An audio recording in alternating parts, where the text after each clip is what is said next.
Assalamu alaikum everyone. Hope you all are doing well. Welcome back to our C++ series. तो हमारी इस series का ये अब वीक 2 है और इसका जो आज लेक्चर 1 है इस वीक का वो हम देखेंगे और ओवरऑल इस सीरीज़ का ये लेक्चर नंबर 3 होगा। तो इस आज के लेक्चर के अंदर जो हम चीज़ें देखेंगे वो हम देखेंगे ऑपरेटर्स के बारे में और कंट्रोल स्टेटमेंट्स के बारे में। अर्थमेटिक हमारे पास ऑपरेटर्स होते हैं, अर्थमेटिक होते हैं, relational, logical, assignment operators. Operator precedence क्या होती है हम ये देखेंगे। इफ़ एल्स स्टेटमेंट्स देखेंगे, स्विच स्टेटमेंट देखेंगे कि ये क्या होती हैं, इसके यूज़ केस क्या है, हमें कब स्विच स्टेटमेंट यूज़ करनी है, कब एल्स इफ़ एल्स वगैरह यूज़ करना है। और उसके बाद हम एक डिसीजन मेकिंग के एग्जांपल देखेंगे कि हम इन स्टेटमेंट्स को यूज़ करते हुए, इन ऑपरेटर्स को यूज़ करते हुए किस तरह से एक छोटा सा ग्रेडिंग सिस्टम बना सकते हैं। तो हम सबसे पहले स्टार्ट करते हैं अर्थमेटिक ऑपरेटर से। तो यहाँ पे मैंने अपनी ये फ़ाइल फ़ोल्डर ओपन कर लिया और यहाँ पे हम पहले एक फ़ाइल क्रिएट कर लेते हैं। मैं इसको नाम दे देता हूँ arithmetic operators op.cpp। Okay, arithmetic, ठीक है। तो ये मैंने इस फाइल को नाम दे दिया। हम अपना पहले बॉयलर प्लेट कोड ले आते हैं। यहाँ पे है हैश इंक्लूड आयोस्ट्रीम और using name space std int main return 0। तो ये हमारे पास जो है हमारा बॉयलर प्लेट कोड आ गया। अब अर्थमेटिक ऑपरेटर्स जो हैं हमारे पास वो तकरीबन 3 से 4 तरह के होते हैं। एक हमारे पास एडिशन होती है, एक सब्ट्रैक्शन होता है, एक मल्टीप्लिकेशन होती है और एक हमारे पास जो है वो डिवीजन ऑपरेटर होता है।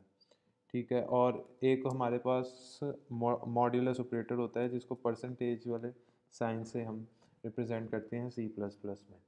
तो अर्थमेटिक ऑपरेटर्स हम सिंपल किसी भी दो वेरिएबल्स के ऊपर अर्थमेटिक ऑपरेशंस परफॉर्म करने के लिए दो या दो से ज़्यादा ऑपरेटर्स हों, वेरिएबल्स हों, उनके ऊपर अर्थमेटिक ऑपरेशन परफॉर्म करने के लिए जो है वो हम यूज़ कर सकते हैं।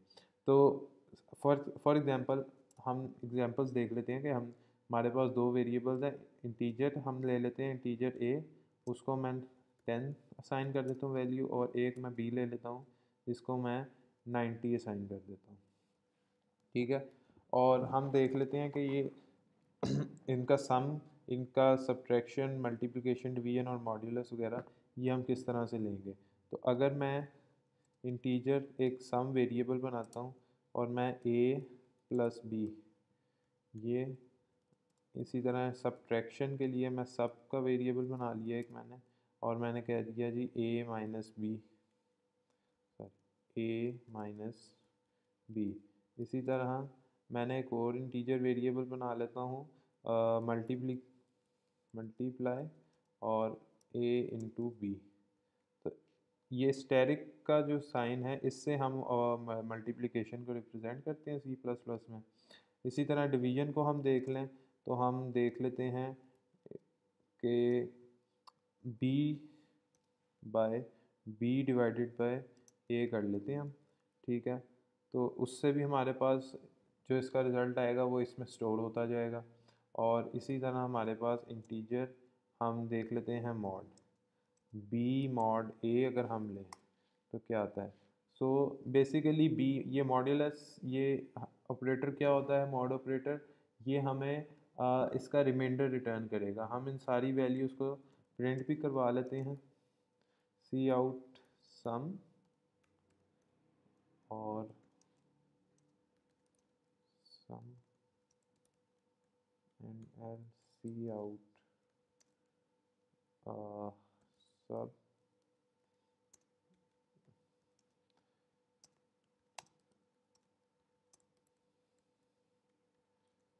C out.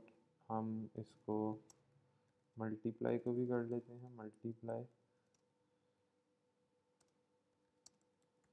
अगर आप लोगों को ये सिंटेक्स नहीं पता ये कि किस तरह से मैं लिख रहा हूँ तो मैं आपको रिकमेंड करूँगा कि इसी चैनल के ऊपर हमारी पिछली 2 वीडियोस भी हैं जिसके ऊपर मैंने सारा जो है सी प्लस प्लस का सिंटैक्स बेसिक ये बॉयलर प्लेट कोड एक्सप्लेन किया है। तो आप वो एक दफ़ा देख लेंगे तो आपके लिए यहाँ पे आसानी होगी इसको समझने में। और इसी तरह मैंने सी आउट मॉड कर दिया, मॉड, ठीक है। तो अब हम इसको ज़रा कंपाइल कर लेते हैं। हम अपना ये टर्मिनल ओपन करेंगे, सी लैंग प्लस प्लस, और हम हमारी जो फाइल का नाम है अर्थमेटिक OP.cpp, और आउट फाइल का जो नाम रखना है ये आ जाएगा। यहाँ पे ये फाइल हमारी कंपाइल हो गई और अब मैं इसको एग्जीक्यूट करूँगा तो ये देखें, अब ये हमारे पास ये सारे अर्थमेटिक ऑपरेशंस परफॉर्म हुए हैं। उसने इसका ए और बी का सम लिया और ए ऐड करके सम में स्टोर करवा दिया, ए माइनस बी किया सब्ट्रैक्शन, इसमें स्टोर करवा दिया, और हमने एंड पे इन सबको प्रिंट करा दिया। तो ये तो हो गया हमारे पास अर्थमेटिक ऑपरेटर, जो कि मेरे ख्याल से काफ़ी बेसिक चीज़ है, आप लोगों को पता होंगे। जो दूसरे हमारे पास ऑपरेटर्स हैं वो आते हैं रिलेशनल ऑपरेटर, जिसमें हम less than, equal to, greater than, equal to, less than, greater than और नॉट इक्वल टू, ये हमारे पास जो हैं वो रिलेशनल ऑपरेटर्स आ जाते हैं। तो हम ये भी देख लेते हैं कि रिलेशनल ऑपरेटर क्या होते हैं। अच्छा, रिलेशनल OP.cpp, ये मैंने एक फ़ाइल बना ली और फ़िलहाल मैं इसको डिलीट कर रहा हूँ, इसकी हमें ज़रूरत नहीं है। अच्छा, रिलेशन OP मैं यहाँ से कोड कॉपी कर रहा हूँ ताकि हमारा टाइम बच जाए, और यहाँ पे पेस्ट कर रहा हूँ सिंपली। फ़िलहाल मैंने यहाँ पे, हाँ, तो हमारे पास जो रिलेशनल ऑपरेटर्स आते हैं वो हमारे पास ग्रेटर देन, एक हमारे पास लेस देन, फिर हमारे पास आता है ग्रेटर देन इक्वल टू, फिर लेस देन इक्वल्स टू, और फिर हमारे पास not equal to, not equal to, और एक हमारे पास डबल इक्वल्स टू भी आता है। अब यहाँ पर ये जो हमारे पास ऑपरेटर्स हैं ये कंपैरिजन के लिए यूज़ किए जाते हैं, ठीक है। कि ग्रेटर देन, कि अगर एक हम चेक कर सकते हैं कि ए ग्रेटर देन बी है, बी ग्रेटर देन सी है, हम मल्टीपल वेरिएबल्स को बना के greater than, equal to, less than equal to, not equal to और डबल इक्वल। अच्छा, अब ये नॉट ऑपरेटर क्या होता है और ये इक्वल ऑपरेटर जो हमारा डबल इक्वल ऑपरेटर है ये क्या करता है, ये basically not equal to check करता है कि हम इसको किस तरह से रीड करेंगे। कि अगर फॉर एग्जांपल मैं यहाँ पे लिखता हूँ, दो वेरिएबल्स हैं, तो अगर मैं कहता हूँ ए और बी, अभी हम फर्ज कर रहे हैं कि वेरिएबल हैं, तो मैं चाहता हूँ कि मैं चेक करूँ कि अगर ए बी के इक्वल नहीं है, ए बी के इक्वल नहीं है, तो मैं क्या लिखूँगा, A is not equals to B. तो ये ऑपरेटर मैं यूज़ करूँगा। ये रिलेशनल ऑपरेटर्स को मैं थोड़ा आगे जाके आपको मज़ीद थोड़ा सा इसी लेक्चर में एक्सप्लेन करूँगा। अभी के लिए आपको सिर्फ इतना पता होना चाहिए कि ये किस तरह से हम इनको रीड करते हैं और इनकी फंक्शनैलिटी क्या है। और जो आखिरी हमारे पास ये डबल इक्वल टू वाला ऑपरेटर है, इसका क्या मकसद है कि ए, मैं चाहता हूँ कि मैं चेक करूँ कि एक वेरिएबल जो है एक, वो दूसरे के इक्वल है कि नहीं, तो उसके लिए हम डबल इक्वल्स टू चेक करते हैं, ए इक्वल इक्वल्स बी, ठीक है।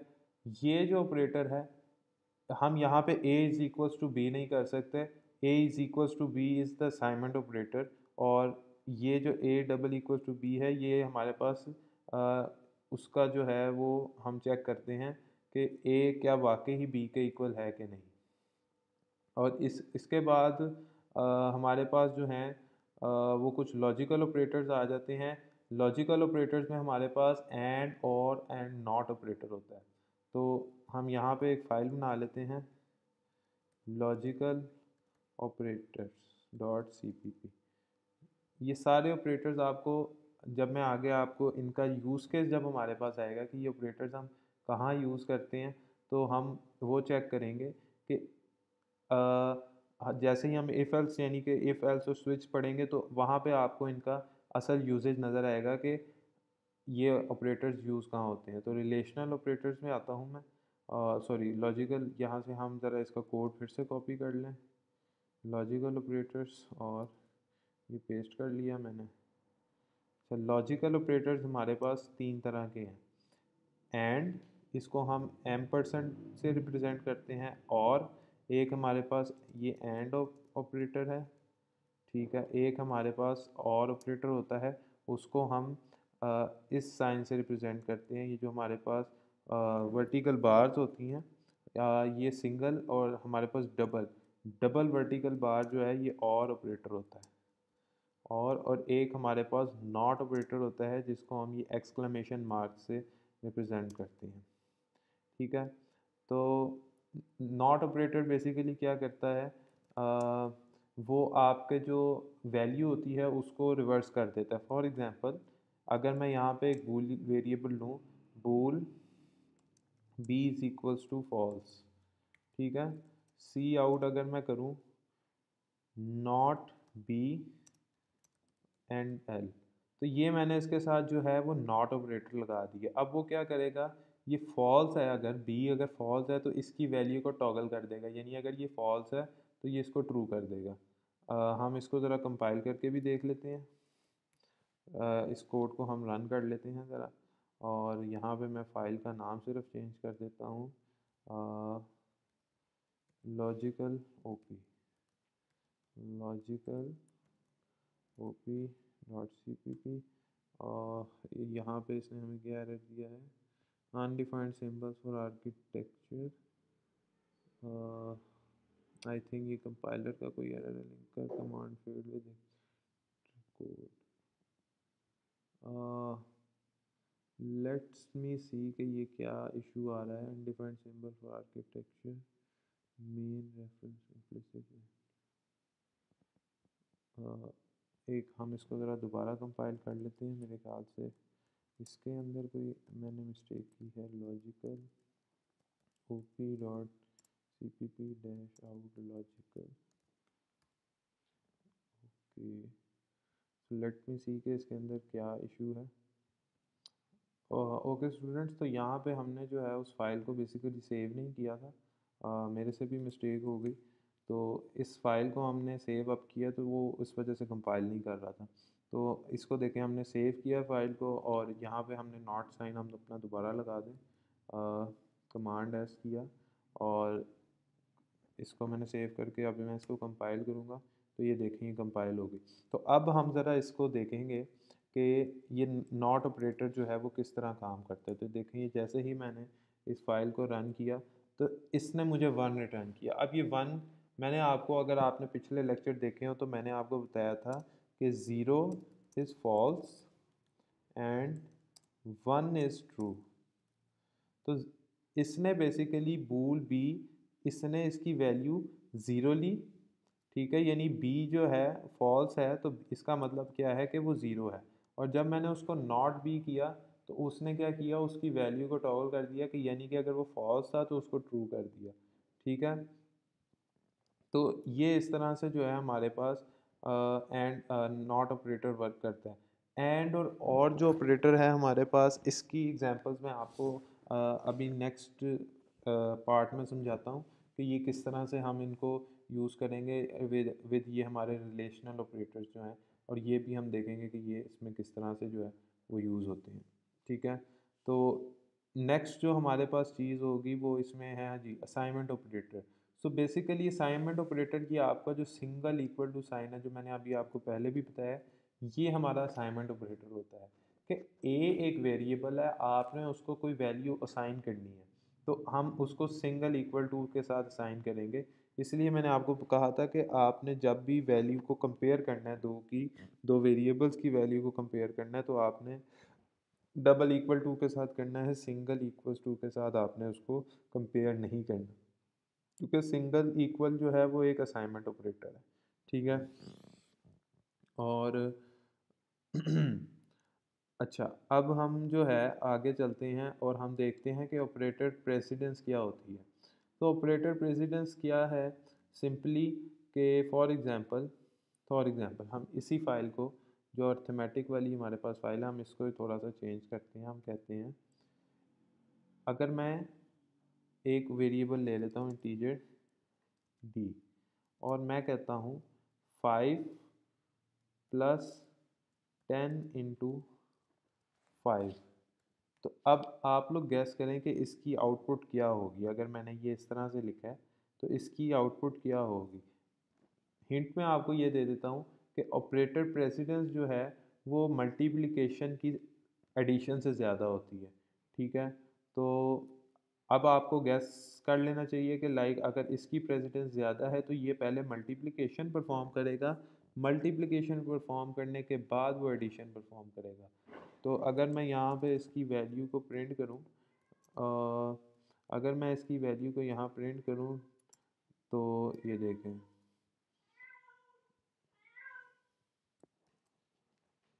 ओके सो हम कहाँ पर थे, हम देख रहे थे कि ये इसकी ऑपरेटर प्रेसिडेंस को हम देख रहे थे। तो यहाँ पे अब अगर मैं इसकी वैल्यू को प्रिंट करूँ तो आप लोग गैस कर सकते हैं आपके इसका आउटपुट क्या होगी। मैं इसको ज़रा कंपाइल कर लेता हूँ। हमारे पास इस फाइल का नाम अर्थमेटिक था, तो इधर मेरे पास ये बल्कि मिल गया। मैंने इसको कंपाइल किया, ./out हमने इसको रिटर्न रन किया तो ये देखें इसकी आउटपुट 55 आई है। 10 इंटू 5 उसने पहले इसको जो है वो मल्टीप्लाई किया और बाद में ऐड किया। ठीक है, इसी तरह अगर मैं एक और वेरिएबल लेता हूँ फॉर एग्जांपल ई और मैं उसे कहता हूँ 5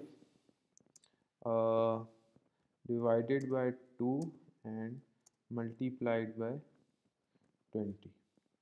सो अब इसकी आउटपुट हम देखेंगे कि इसकी आउटपुट हमारे पास क्या आती है। यहाँ पे मैं ई और यहाँ पे मैंने इसे सेव कर लिया।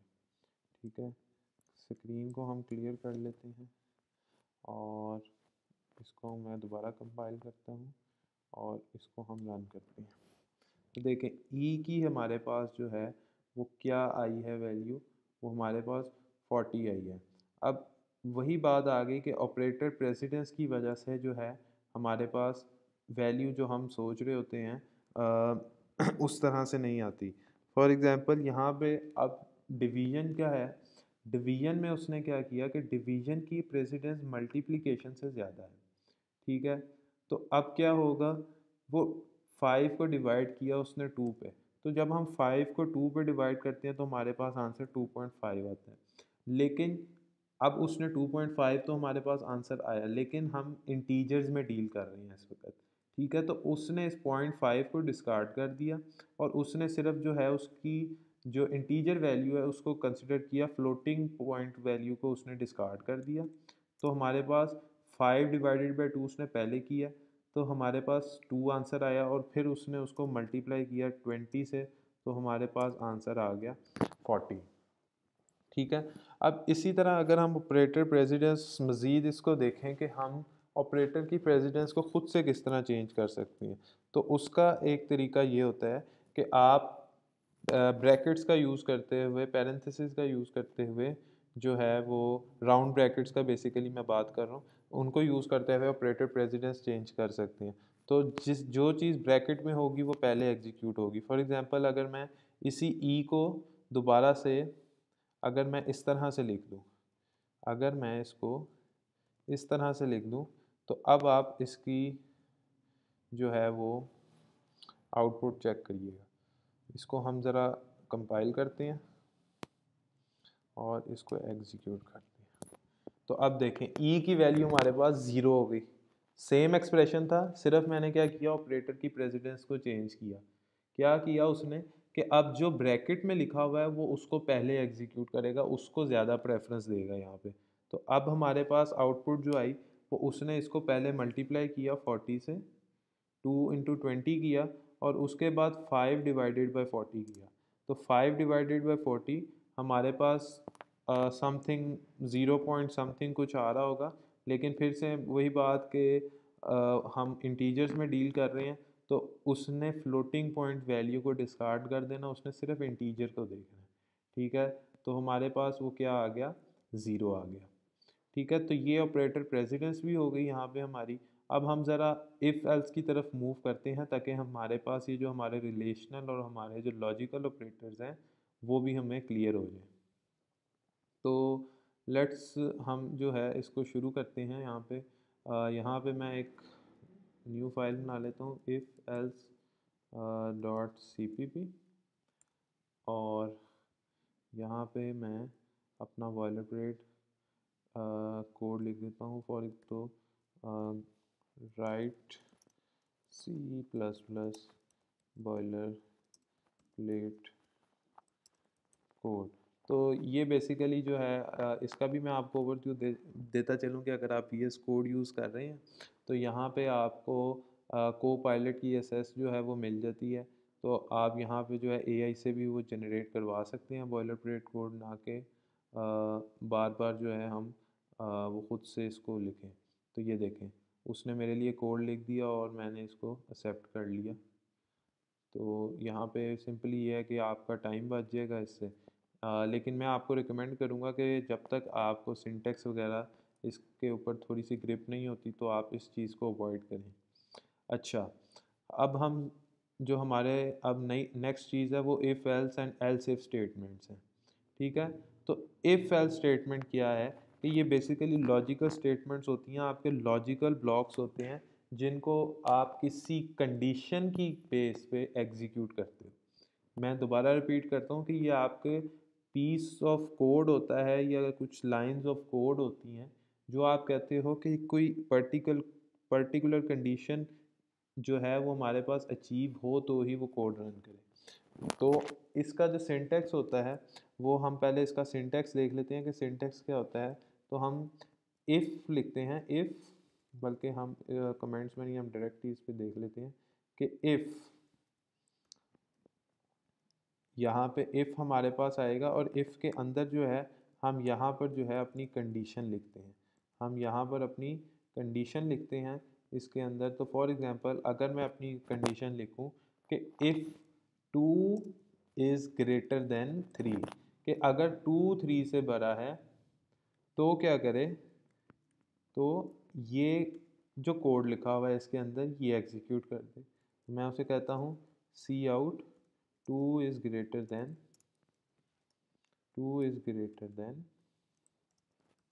3।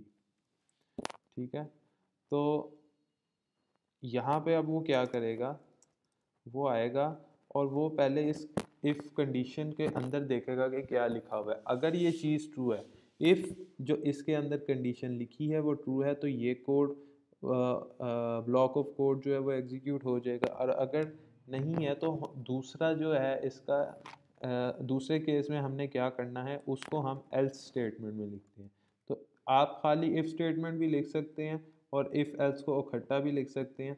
ठीक है, तो अगर हम कहते हैं कि इफ़ 2 इज़ ग्रेटर देन 3 तो ये एग्जीक्यूट हो जाए।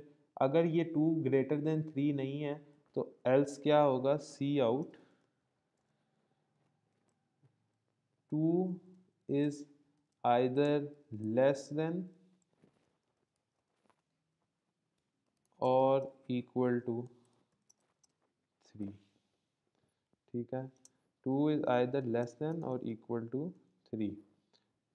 तो अब हम ज़रा इस कोड को कंपाइल करके देख लेते हैं। पहले यहाँ मैं अपना टर्मिनल का क्लियर कर लेता हूँ, C lang++ और यहाँ पे हमारे पास ये इफ़ एल्स चल रही है, इफ़ एल्स डॉट cpp।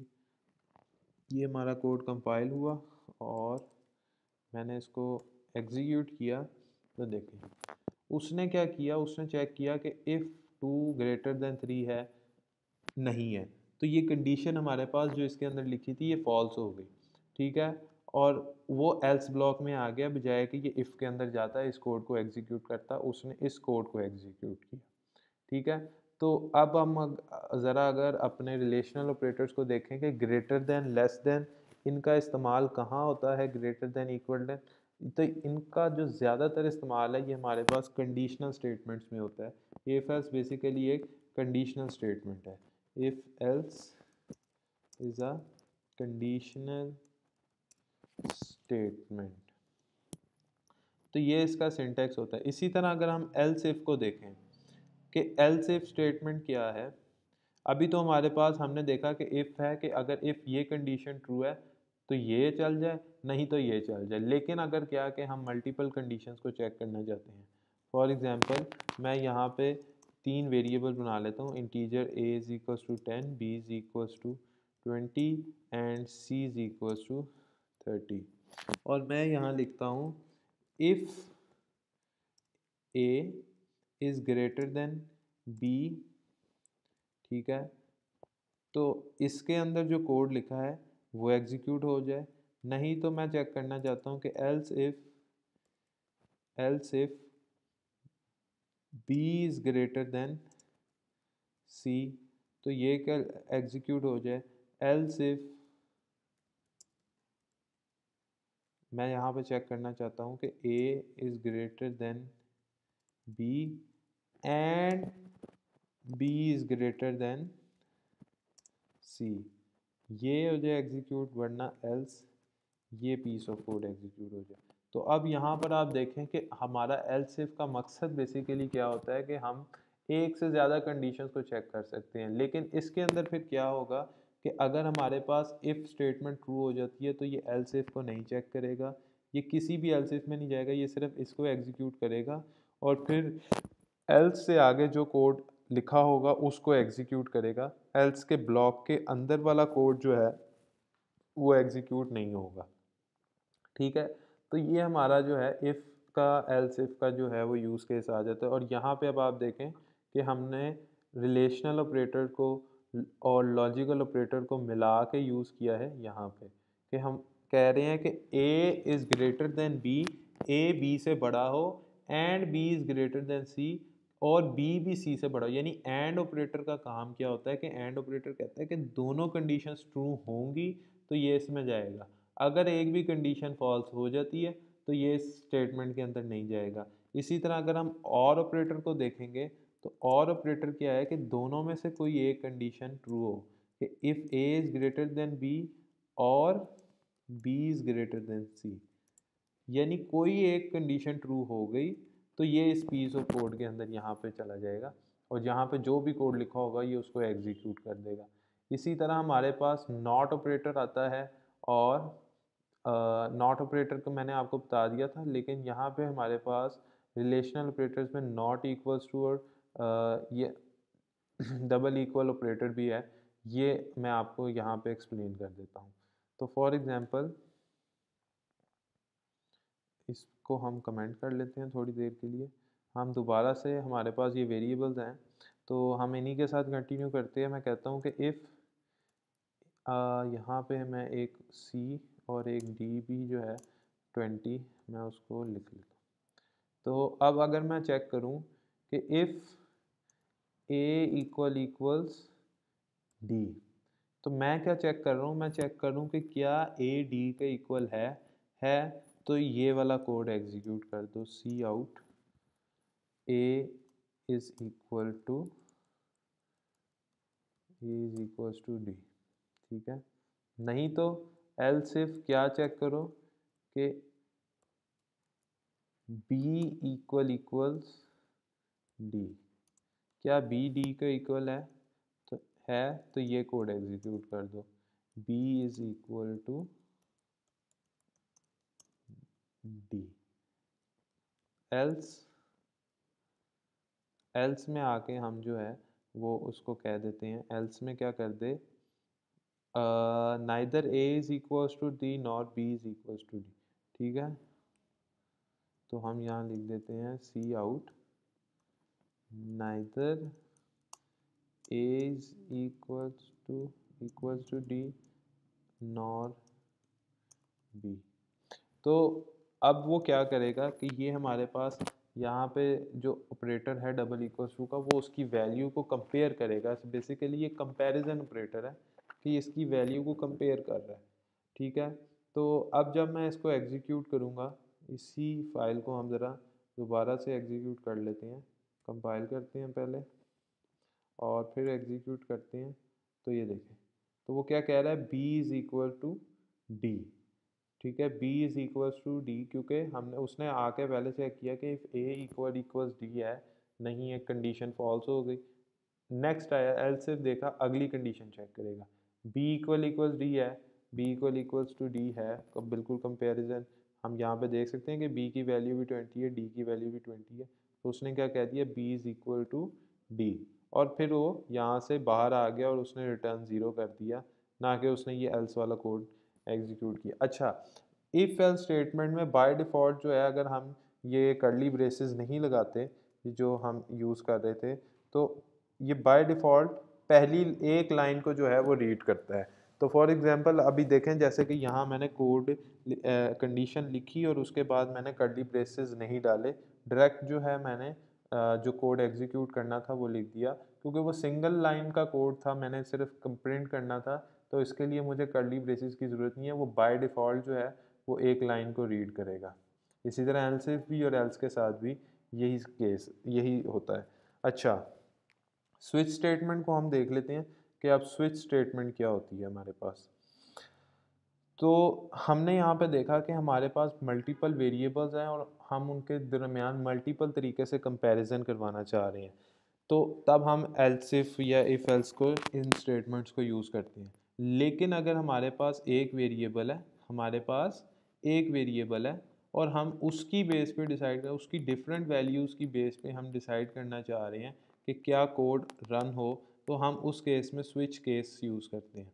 तो फॉर एग्ज़ाम्पल यहाँ पे हम एक स्विच, अच्छा अब इसका स्विच का केस का जो है सिंटेक्स देख लें हम, कि हम स्विच लिखेंगे और ब्रैकेट्स डाल के जिस वेरिएबल की बेस पे हम डिसीजन करना चाह रहे हैं, तो मैं दोबारा रिपीट करता हूँ कि जिस वेरिएबल की बेस पे हम डिसीजन करना चाहते हैं उस वेरिएबल को यहाँ लिखेंगे। तो हम मैं यहाँ कहता हूँ कि फॉर एग्ज़ाम्पल ए लिखा और उसके बाद मैंने ये कर्ली ब्रेसेस डाल के अपने केसेस लिखने हैं। अब मैं क्या चाहता हूँ कि अगर ए की वैल्यू ए की वैल्यू अगर 10 हो तो वो क्या कर दे, वो सी आउट ए इज़ 10, सिंपल बस ए इज़ 10 प्रिंट कर दे, ठीक है।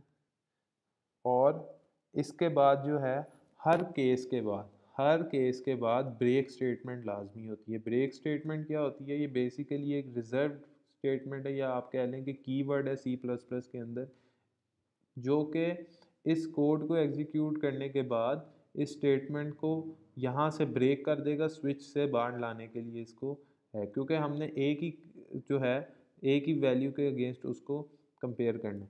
इसी तरह मैं केस ए कोड भी लिख सकता हूँ, मैं जितने मर्जी चाहूँ यहाँ पे केसेस लिख सकता हूँ, केस 30 और सी आउट ए इज़ 30 और एंड एल लगा के मैंने उसे ब्रेक कर दिया। अच्छा, एक हमारे पास यहाँ पे कंडीशन होती है स्विच केस के अंदर डिफ़ॉल्ट की। फॉर एग्जांपल हम देख रहे हैं कि अगर ए की वैल्यू 10 है तो ये एग्जीक्यूट हो, अगर ए की वैल्यू 30 है तो ये एग्जीक्यूट हो, लेकिन अगर इन दोनों में से कोई वैल्यू नहीं होती, जैसे हमारे पास इफ एल्स में था कि ना हमारे पास इफ़ ट्रू हो रहा है ना एल्स इफ ट्रू हो रहा है, तो वो एंड पे कहाँ जाता था, वो एल्स कंडीशन में चला जाता था। तो इसी तरह अगर इसके अंदर कोई चीज़ है वो ए मतलब इन ना 10 के इक्वल है ना 30 के इक्वल है, तो हम क्या कहेंगे कि वो डिफ़ॉल्ट कंडीशन पे चला जाए, डिफ़ॉल्ट के अंदर जो कोड लिखा हुआ है वो एग्जीक्यूट हो जाए। तो अगर मैं चाहूँ कि मैं डिफ़ॉल्ट के अंदर कुछ ना हो, वो सिंपल ब्रेक कर दे, तो मैं यहाँ पे उसे ब्रेक का ऑप्शन दे दूँगा, ठीक है। तो अब अगर हम चेक करते हैं, हमारे पास ए की वैल्यू 10 है और हम इस कोड को ज़रा एग्जीक्यूट करते हैं। तो हमने इसको कंपाइल किया और एग्जीक्यूट किया, तो ये देखें उसने मुझे क्या दिया, a इज़ 10, कि a जो है उसकी वैल्यू 10 है, ठीक है। अगर इसी तरह मैं यहाँ पे a की वैल्यू 20 कर देता हूँ, a की वैल्यू अब मैं 20 करूँगा तो देखते हैं कि वो क्या करेगा। सो सी लैंग, इसको मैंने कंपाइल कर लिया यहाँ से, और ये देखें अब क्या किया उसने कि उसने a की वैल्यू 20 देखी, उसने देखा कि क्या ये 10 के इक्वल है, नहीं है, नेक्स्ट केस पे चला गया, क्या वो उस केस की वैल्यू के इक्वल है, 30 के इक्वल है, नहीं है, तो नेक्स्ट केस पे चला गया। नेक्स्ट पे हमारे पास डिफ़ॉल्ट था कि दो कुछ भी नहीं है, तो डिफ़ॉल्ट वाला जो डिफ़ॉल्ट के अंदर जो भी कोड लिखा है वो रन हो जाए, ठीक है। तो उसने क्या किया, डिफ़ॉल्ट के अंदर क्या लिखा था, सिंपल ब्रेक स्टेटमेंट थी, तो उसने वहाँ पे उसे ब्रेक कर दिया और कुछ भी प्रिंट नहीं किया और बाहर आके रिज़ल्ट प्रिंट कर दिया।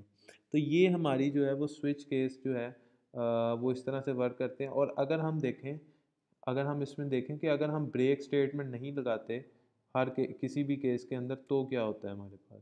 तो देखें यहाँ पे मैंने ब्रेक स्टेटमेंट नहीं लगाई, तो और इसको मैं वैल्यू दे देता हूँ 10, बल्कि बाय डिफ़ॉल्ट हमारे पास उसकी वैल्यू 10 ही थी। तो चलें, इसको पहले मैं टर्मिनल को अपने क्लियर कर लेता हूँ और इस कोड को हमने कंपाइल कर लिया और एग्जीक्यूट। तो अब ज़रा हम देखते हैं कि अब अगर हम इसको ब्रेक नहीं करते तो ये क्या, इसका क्या बिहेवियर होगा स्विच केस का। ये हमने इसको एग्जीक्यूट किया, तो ये देखिए उसने क्या किया कि ए की वैल्यू को चेक किया कि ए तो 10 के इक्वल है, ठीक है, वो आया, उसने यहाँ पे ए इज इक्वल्स टू 10 को एग्जीक्यूट कर दिया, लेकिन साथ ही उसने ए इज 30 जो है वो भी प्रिंट कर दिया। तो ब्रेक स्टेटमेंट यही हमारे पास करती है कि जब एक कोड एक कंडीशन ट्रू हो जाए, उसका कोड एग्जीक्यूट हो जाए, तो उसको ब्रेक कर देती है वहाँ से कि उससे आगे वाली कंडीशन जो है वो ना चल जाए, ठीक है। हालांकि ये कंडीशन फॉल्स थी, लेकिन ब्रेक स्टेटमेंट ना होने की वजह से वो यहाँ से उसने अपनी एग्जीक्यूशन कंटिन्यू रखी और उसने एज 30 भी प्रिंट कर दिया, ठीक है। एज 30 प्रिंट करने के बाद उसने देखा कि अच्छा हाँ मेरे पास अब ब्रेक स्टेटमेंट है, तो उसने यहाँ से ब्रेक करके बाहर आ गया। अगर यहाँ भी ब्रेक ना होती तो वो क्या करता कि ए इज़ 30 और उसके बाद अगला केस देखता, उसमें क्या है, अगर वहाँ उसको प्रिंट करता, जब तक उसको ब्रेक स्टेटमेंट ना मिलती वो फिर इस कोड को एग्जीक्यूट करता जाता। तो ब्रेक स्टेटमेंट जो है वो यहाँ पे आके हमारे लिए ज़रूरी हो जाती है। इफ एल्स के अंदर जो है वो खुद ही जिस पीस को, जिस code of block of code को वो एग्जीक्यूट कर रहा था, वो उसको एग्जीक्यूट करके खुद इफ एल्स के जो उसका लाइंस है इफ एल्स वाली, उनसे बाहर आ जाता था और अगला कोड एग्जीक्यूट करता था। लेकिन स्विच केस में हमें उसे बताना पड़ता है कि अच्छा अगर आपने ये कोड एग्जीक्यूट किया है तो उसके बाद इसको ब्रेक कर दो, ठीक है। तो ये हमारी जो है वो इफ एल्स भी हो गया और हमारा जो है हमने स्विच केस को भी देख लिया कि स्विच केस किस तरह से काम करता है। अब हम ज़रा देख लेते हैं कि हमारे इसके अंदर नेक्स्ट जो है वो हम लाइव कोडिंग से मतलब देख लेते हैं कि डिसीजन मेकिंग एग्जांपल, एक ग्रेडिंग सिस्टम हम बना के देखते हैं।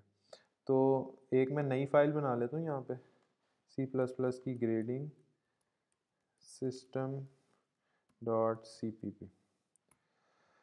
अच्छा, यहाँ पे फिर से मैं इसको कहता हूँ make cpp boiler plate code और एंटर। तो ये अभी यहाँ पे मेरे पास कोड जनरेट कर देगा, ठीक है, और यहाँ पे मैंने इसको सेट कर लिया, ठीक है। तो अब हम ज़रा देखते हैं कि हमने अगर एक ग्रेडिंग सिस्टम बनाना है तो हम उसको किस तरह से बनाएंगे। तो हम देखते हैं कि हमारे पास फॉर एग्ज़ाम्पल किसी भी स्टूडेंट का कोई मार्क्स हैं, इंटीजर हम मार्क्स बना लेते हैं और हम कहते हैं कि इस मार्क्स को अभी हम अनइनिशियलाइज्ड कीज़ को छोड़ देते हैं। यहाँ पे हम एक इफ़ एल्स स्टेटमेंट बनाते हैं कि if marks is greater then 0, ठीक है। या हम सबसे पहले चेक करते हैं कि इफ़ मार्क्स इक्वल्स बल्कि ठीक है, greater than equals to 0 and, अब हम यहाँ पे चेक करेंगे कि अगर मार्क्स स्टूडेंट के ग्रेटर देन इक्वल्स टू 0 है and marks are less than equals to 33, तो हम वो क्या कर दें, सी आउट ग्रेड एफ। बल्कि इसको हम एक और बेहतर तरीके से करते हैं कि हम यहाँ पे एक करेक्टर वेरिएबल बना लेते हैं और उस करेक्टर के अंदर हम ग्रेड असाइन कर देंगे। तो यहाँ पे हम ग्रेड का नाम से एक वेरिएबल बना लेते हैं, ठीक है। अगर इसके मार्क्स 0 और ग्रेटर देन इक्वल टू 0 है और marks less than equal to 33 है, यानी 0 से 33 के बीच में है, इंक्लूसिव ऑफ 0 एंड 33, तो ग्रेड हम क्या कह देते हैं कि ग्रेड की वैल्यू क्या होगी, ग्रेड हम कहते हैं कि एफ ग्रेड है, ग्रेड इज एफ, ठीक है। एल्स इफ मैं उसे कहता हूँ कि if marks are greater than 33 and marks are less than 33 और हम less than equals to 50 कर लेते हैं जिन्हें। तो अगर 50 है तो ग्रेड हमारे पास क्या हो जाएगा, हम ग्रेड कह लेते हैं कि डी ग्रेड है। और इसी तरह else if marks greater than 50 and less than equals to 65, तो ग्रेड हमारे पास हो जाएगा, ग्रेड हमारे पास हो जाएगा लेट्स सी सी, हाँ सी ग्रेड हो जाएगा।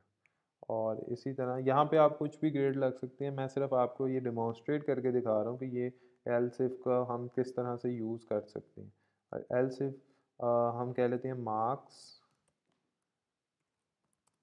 greater than 65 and marks are less than equals to, हम चले जाते हैं 75, तो हमारे पास क्या आ जाएगा, grade equals to grade equals to हम बी कर लेते हैं, बी ग्रेड होगा। और else if marks are greater than 75, अगर 75 से ग्रेटर है तो इसका मतलब हम उसको ग्रेड दे देते हैं ए, ग्रेड इज इक्वल्स टू ए। और यहाँ पे जो है हमारे पास, ओके यहाँ पे सेमीकोलन डालना भूल गया था मैं, ठीक है। तो ये हमारे पास आ गया। और अब हम ज़रा प्रिंट कर लेते हैं कि ग्रेड क्या है, सी आउट योर ग्रेड, और ग्रेड को हमने प्रिंट करा लिया। और यहाँ पे हम यूज़र से जो है इनपुट लेके उसके मार्क्स भी मांग लेते हैं कि हम उसे कहते हैं C out please enter your marks, please enter your marks. और सी इन हम उससे इनपुट ले लेते हैं मार्क्स में, ठीक है। तो अब हम ज़रा इस कोड को रन करके देखते हैं कि हमारे पास क्या आउटपुट आती है। इसको पहले मैंने अपने टर्मिनल को क्लियर कर लिया और मैंने सी लाइन इस कोड को कंपाइल करने के लिए grading system dot C P P dash O out, यहाँ पे उसने मुझे क्या है, result of comparison of constant 65 with the expression of type bool, तो मार्क्स ग्रेटर देन 50, ओके। यहाँ पे हम एंड स्टेटमेंट डालना भूल गए, तो अब जो है marks greater than 50 and marks less than equal to 65, और बाकी भी मैं चेक कर लूँ, हाँ अब ठीक है। हम इसको दोबारा कंपाइल करते हैं। तो हाँ अब ये सक्सेसफुली कंपाइल हो गया। अब हम ज़रा इसको एग्जीक्यूट करते हैं। तो अब वो मुझे क्या कह रहा है, प्लीज़ एंटर योर मार्क्स। तो मैं कहता हूँ कि मेरे मार्क्स हैं 54 मार्क्स हैं। मैंने जैसे ही एंटर किया उसने कहा कि your grade is C, your grade is C. वो उसने क्या किया, मैंने 54 डाला तो उसने मार्क्स वेरिएबल के अंदर 54 को स्टोर करवाया। उसने इफ़ में आया, पहली कंडीशन ट्रू नहीं हुई, नेक्स्ट पे आया, एल्स इफ में गया। उसने देखा कि क्या वो marks greater than 33 and less then 50 हैं, लेस देन इक्वल टू 50 नहीं, 54 इस कंडीशन में भी यहाँ पे भी ट्रू नहीं हुआ। एल्स इफ में आया, मार्क्स ग्रेटर देन 50 से अबव हैं and marks are less than equals to 65 से कम है, तो हमने उसे क्या ग्रेड असाइन किया, क्योंकि ये स्टेटमेंट ट्रू हुई तो वो ग्रेड सी उसको असाइन हो गया।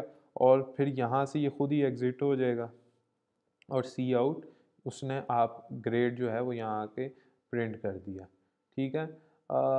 तो ये हमारे पास जो है एक सिंपल ग्रेडिंग सिस्टम की डिमॉन्स्ट्रेशन हो गई कि जहाँ पे आप एलसिफ को यूज़ करते हुए हमने ग्रेड्स को जो है वो ग्रेड्स जो हैं वो असाइन किया अगेंस्ट मार्क्स। तो ये आज की वीडियो में सिर्फ इतना ही है। तो इंशाल्लाह हम नेक्स्ट वीडियो में मिलते हैं। Till then take care and अल्लाह हाफिज़।